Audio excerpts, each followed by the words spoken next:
3 buwan nang walang maayos na silid-aralan at tahanan ang mga residente sa Medellin sa Cebu mula nang lumindol doon nitong Setyembre. Nitong Pasko, doon nagdala ng regalo ang GMA Kapuso Foundation sa ilalim ng Give a Gift Alay sa Batang Pinoy Christmas Project.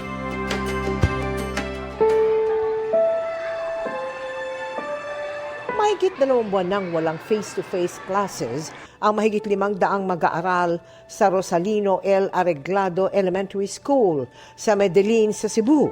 Matapos wasakin ng 6.9 magnitude na lindol ang karamihan ng kanilang silid-aralan nitong September 30. 6 na silid-aralan na lang ang napapakinabangan. Bumagsak ang mga kisame.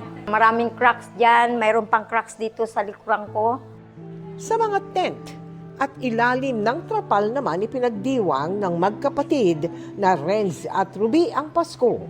Hindi pa rin kasi ligtas balikan ang kanilang bahay dahil sa mga bitak na nilikha ng malakas na lindol. Nagkaroon pa ng sinkhole sa likod ng kanilang bahay. Magti 3 months na po after ng lindol. Hirap kasi pag umuulan, nababasa po kami. Yung mga anak ko, nahirapan sa pagtulog. Labis man takot ang iniwan ng lindol sa kanila. Nagpapasalamat si Karen na sama-sama sila ngayong Kapaskuhan. Para ipadama ang Pasko, binalikan ng GMA Kapuso Foundation ang bayan ng Medellin.